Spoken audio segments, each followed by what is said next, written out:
Hi, everybody. I'm Dave Shady. I'm Director of the Alaska Division of Agriculture, and we're here for our Facebook Live, Thursdays at noon. Today, I have the pleasure of having Mia Kirk along. She's our potato expert extraordinaire, one of our two people that work in the potato part. Mia is our lead inspector. So she's the one that is out and about working on our certified seed program.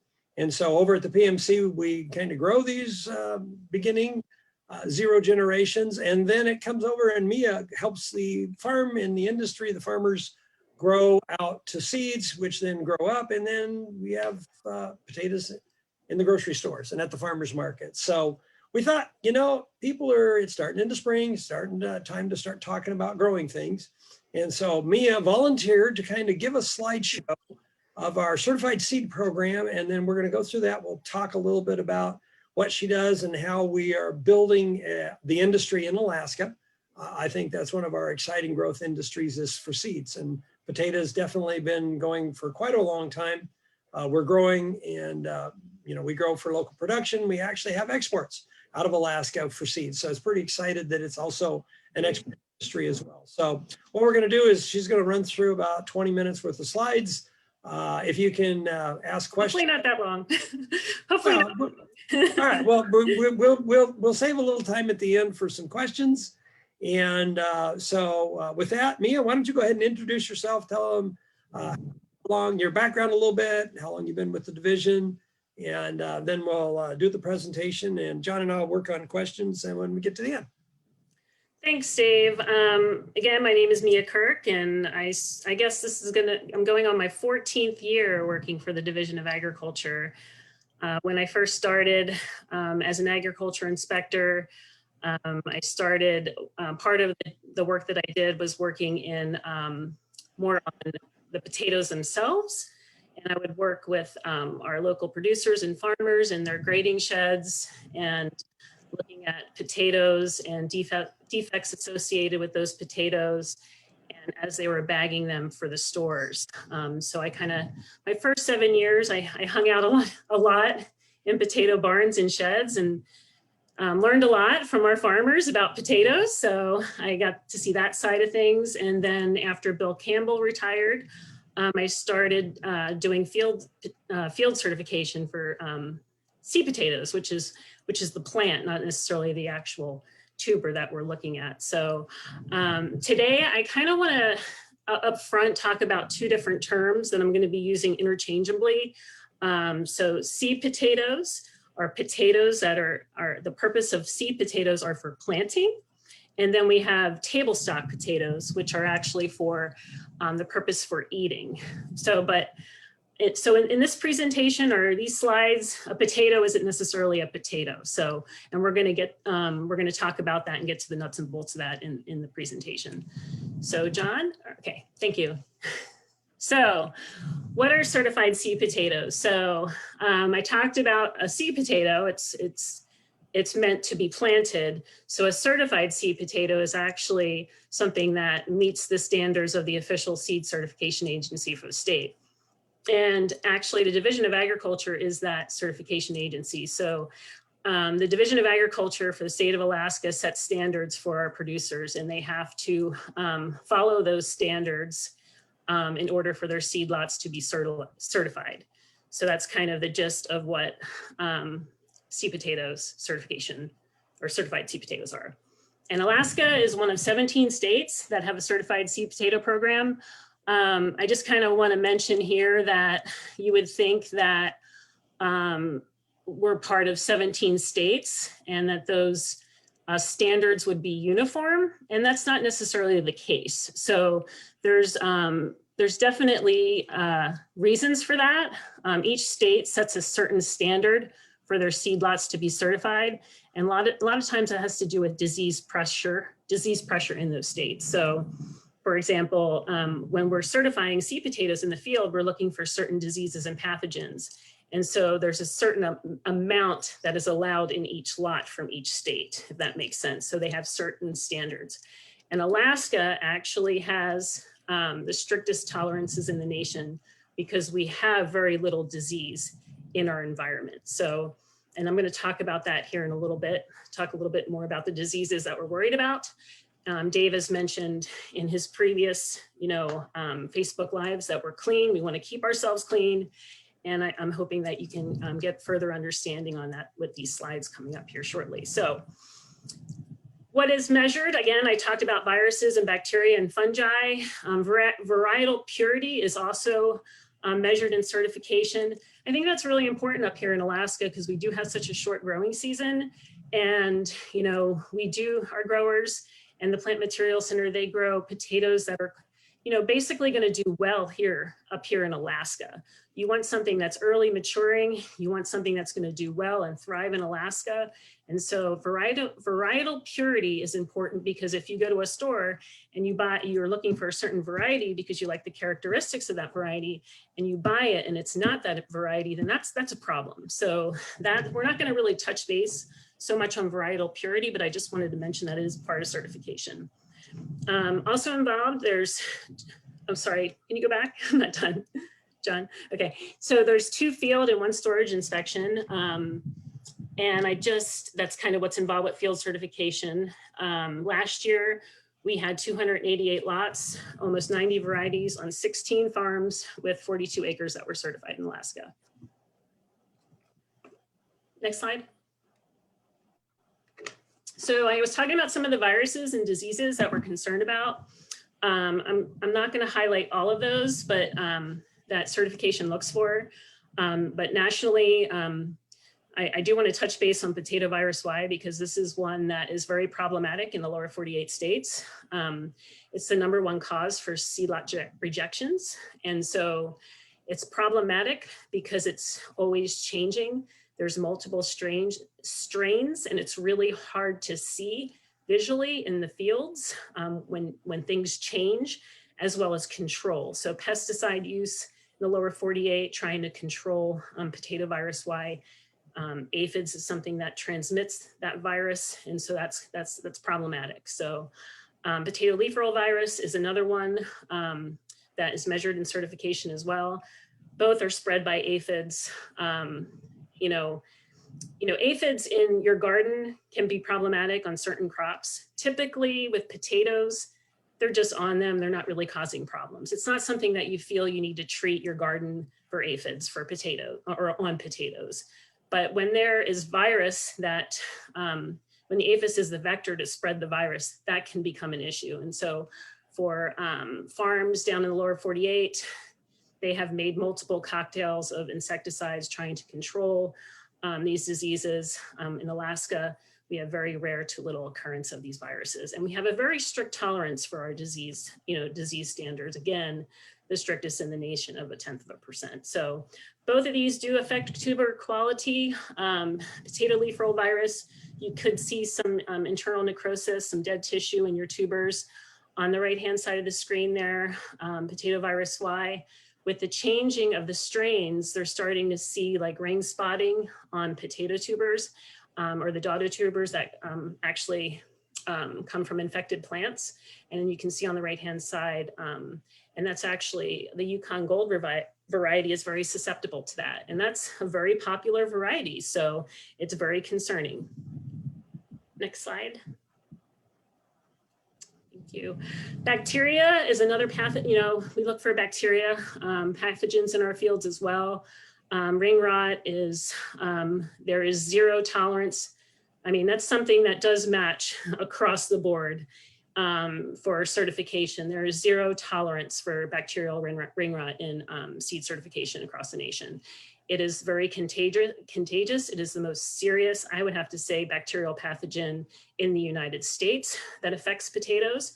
There's some other ones that are in other parts of the world that the US does not have, but bacterial ring rot is a bad one. So typically you see bacterial ring rot not in seed fields, and we've never had bacterial ring rot that I know in any of our seed fields.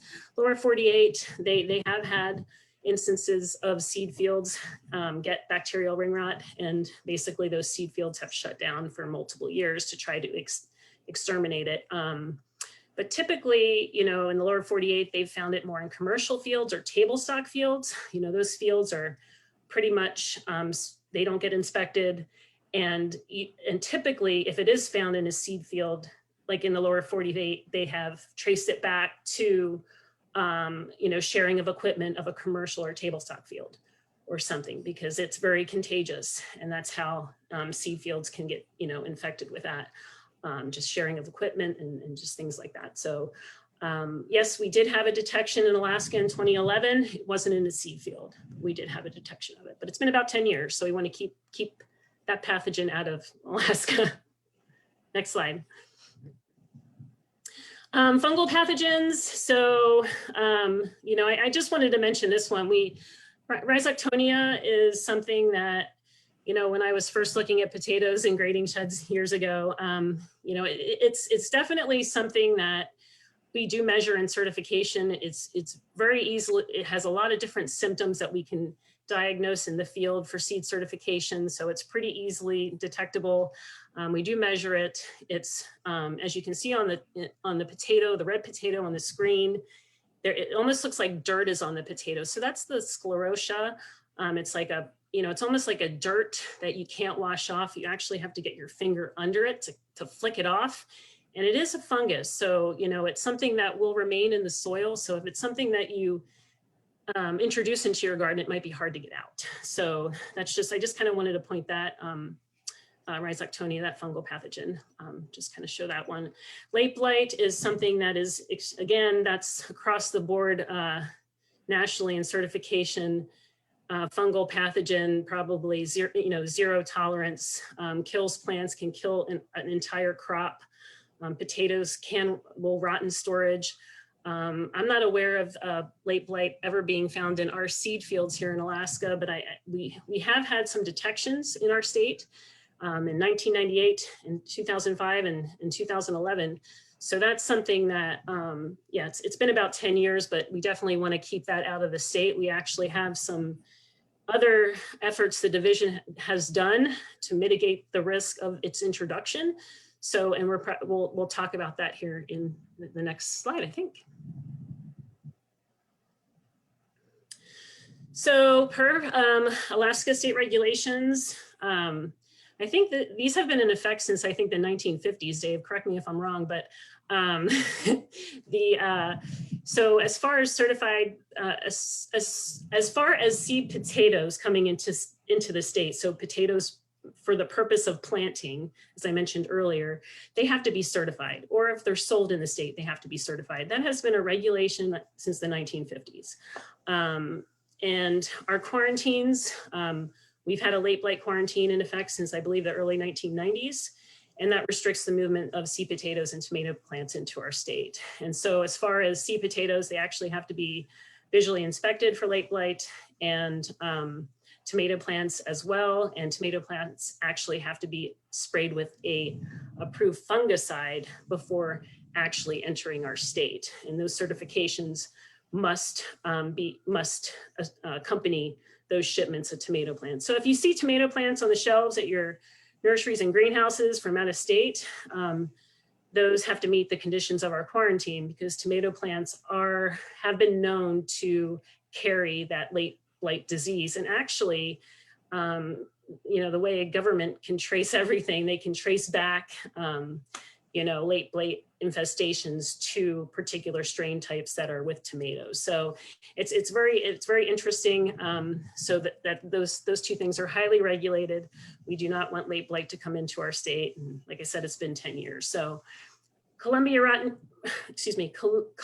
knot nematode, that was a quarantine that became in effect in the early 1980s. The Pacific Northwest basically had detections of this nematode.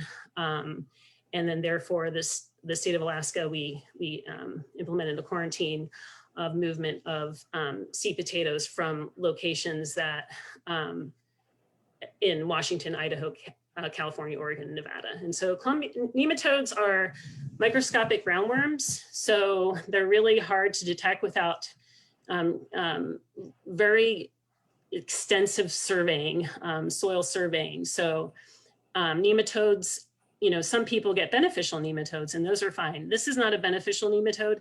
This is a parasitic nematode, which will feed on the underground portions of the plants and actually in the potatoes themselves. So it's a pretty bad one there, because once you get something in your soil, it's like trying to find a needle in a haystack. You're not going to find, it's going to be really hard to eliminate nematodes from your environment if introduced. And last year in 2020, we had contagious diseases affecting potatoes. Director Shady signed off on this quarantine because we found a gap in our regulations, because I kind of talked earlier about how, if we import seed from out of state, it has to be certified. But certified in Idaho might mean 4% virus. I'm using that as an example. I don't know if that's in fact their disease level, but I'm just saying another state could have 4% or 2% or even up 6% or even 8% and still call it certified. Again, they've set these levels so high because they have too much disease pressure and they can't control it. So they increase their allowance for that disease. And so to keep things certified, Alaska is 0.1%. So so this quarantine actually requires certified seed to meet that 0.1%. So so I'll just add, Mia, that the line is out of state production has to meet in-state production requirements. It wasn't right that we were holding our producers to very high standards and then importing was much higher and looser scale, because the way our regulations were written is you just had to pass certification in that state. So we closed that loophole. We're going to work on our regulations in the future. So that was something Mia brought to with her team forward, a problem that could have serious implications. And so we did that, that was really good work on your part, making sure that we close that loophole, because we really, really want to keep Alaska clean. I mean, I just reiterate what you're saying is that to have a viable seed industry, well, we have to make it work for them. And that's part of it, is making sure it keeps clean. So sorry, but go ahead. No, it's great.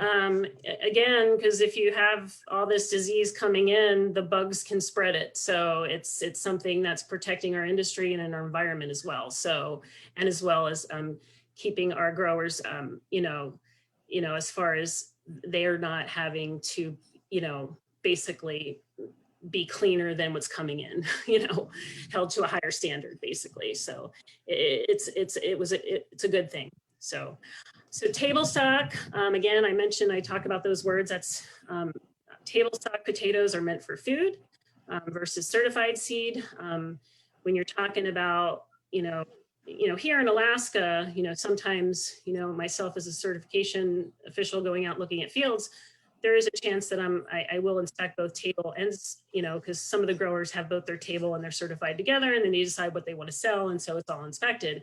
Down in the lower 48, that's not the case. So you have strict table stock fields and you have strict certified seed fields. And so table stock fields are not inspected, so they don't get inspected for diseases. So I just want to be clear for that, or any kind of pathogens, unless they request somebody to come out from somewhere, extension or something, to look at something. But there's no requirement there, because table stock is meant to be food and not to be planted. It's meant to be eaten. And a lot of these fungal and disease pathogens, if you eat that, it's not going to affect you if it is in the potato. It's just the potatoes that are affected by it. So, and so, food stocks, so they're not inspected for late blight. They're not inspected for ring rot and powdery scab and all these other pathogens. I'm sure, growers do take responsibility in lower 48, and if the climate's suitable for late blight, they don't want to lose their crop. So they're going to spray fungicides. And places like Washington State, climate suitable. Once they know it's climate suitable, they're out there every 2 weeks applying fungicides. So just another thing to mention is that we don't have late blight. Our producers aren't spraying fungicides. It's just something we want to keep out of our state, and just, that's just another thing I wanted to mention. So powdery scab, I know people talk about scab. Powdery scab is that one's a fungal that's a fungus, not necessarily this. I hear people talk about scabby potatoes here in Alaska, and that's not necessarily the powdery scab. I'm not aware that we have actual powdery scab in Alaska. We have more of the bacterial scab. So that is something. Powdery scab actually can be a vector for viruses. So in addition to having scabby potatoes, and it can actually spread viruses as well, which is very interesting. So potato wart is something that's not in the United States, but they actually had a detection in Canada this year. And that is something that we definitely want to keep out of Alaska. They actually did find some soil samples they did in Canada, and it turned up resting spores of potato wart. I mean, they've been testing their soils for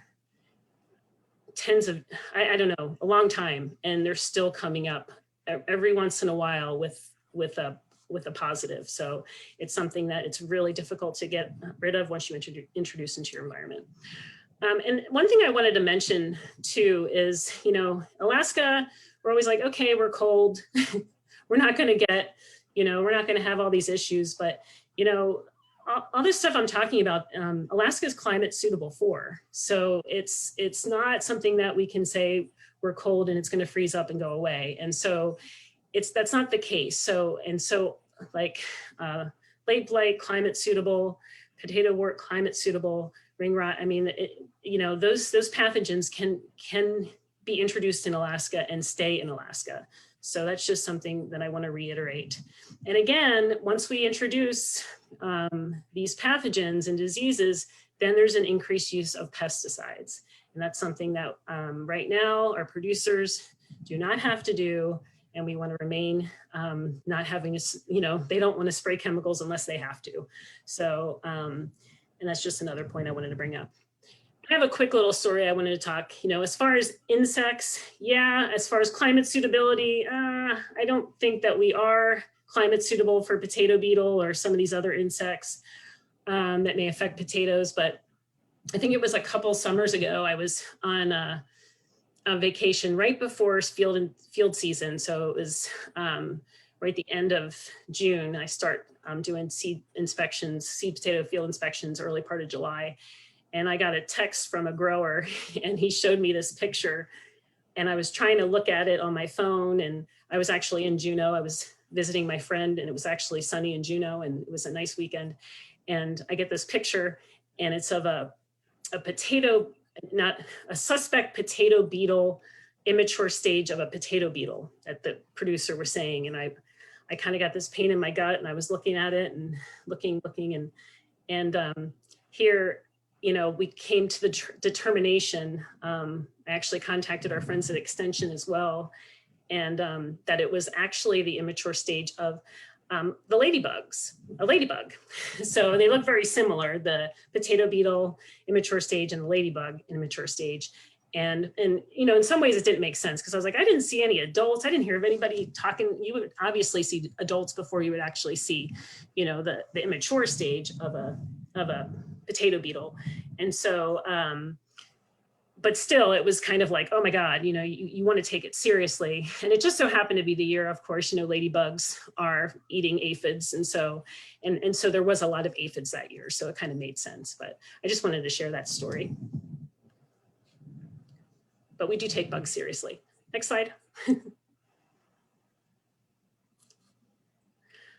Okay, so every year we put together the certified seed potato producer list.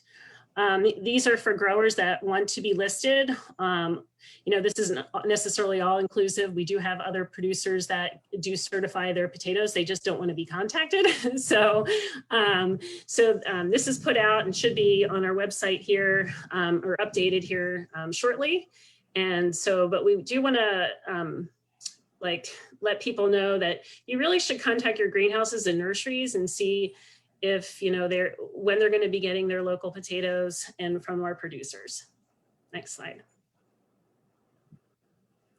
And our certified variety list as well. Again, we also have that on our website updated as far as what was certified. I mean, there was I don't know, close to 80 varieties certified this year. I don't know if all of them are on the list because I think a few didn't get harvested. So we didn't put the ones that weren't harvested on the list. But yeah, this is also, so if you're looking for a particular type of variety that might be on this list, maybe you should contact your greenhouse and nursery and see if they will have that variety. It's my understanding that they're probably going to be getting seed. I talked to a producer that they usually fill orders first week of April. So that's kind of when you should expect to see them on the shelf. As far as, I just wanted to share this photo too. This is my potatoes from last year, about 90 days after I planted them. I picked these out of the hill. And so I thought it was really cool, all the colors, and it just kind of demonstrates all the different varieties that we have here in Alaska. And so on the bottom left, there's the Chieftain variety, all blue. The russet is the Gold Rush, and then I have the Magic Molly, and the Shepherdie is the long white there, and the Purple Viking, which is actually a white interior with some purple in it, which is kind of neat, kind of streaky.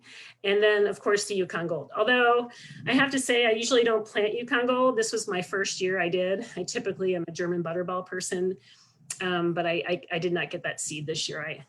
I got Yukon Gold, but I did also plant another yellow variety, and it was Russian banana, but they weren't quite ready. They were more of a fingerling, so they weren't on the picture. But yeah, that's those are my slides for today. So hope you enjoyed them.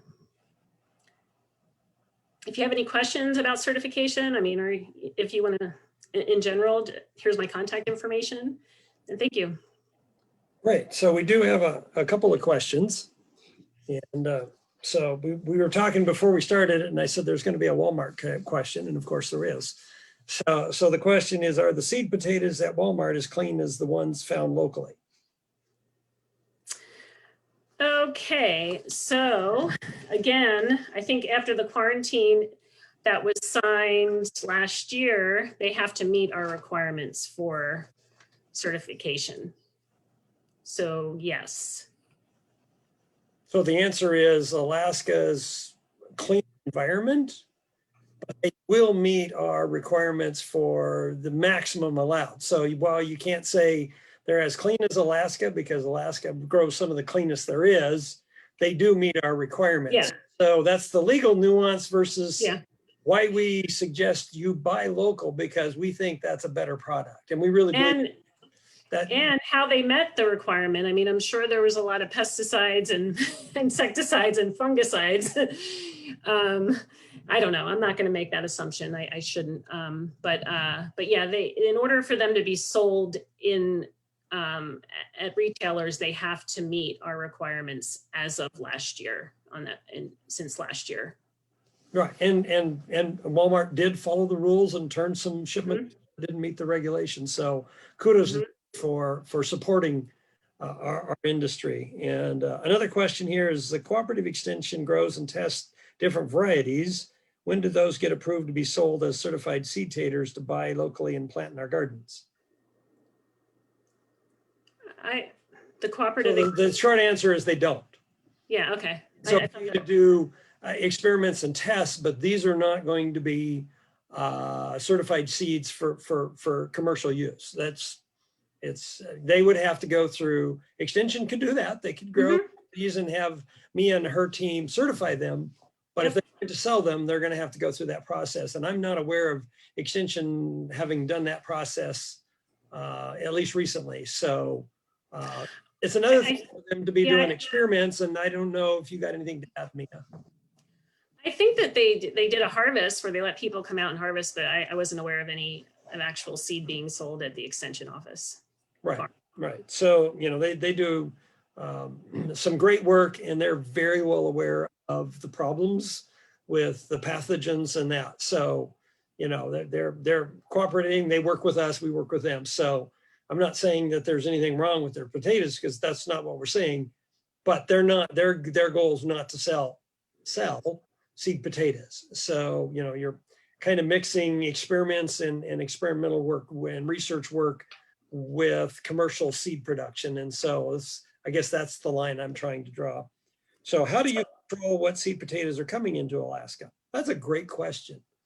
I'm sorry, what was that? How do you control what seed potatoes are coming into Alaska? Well, we do.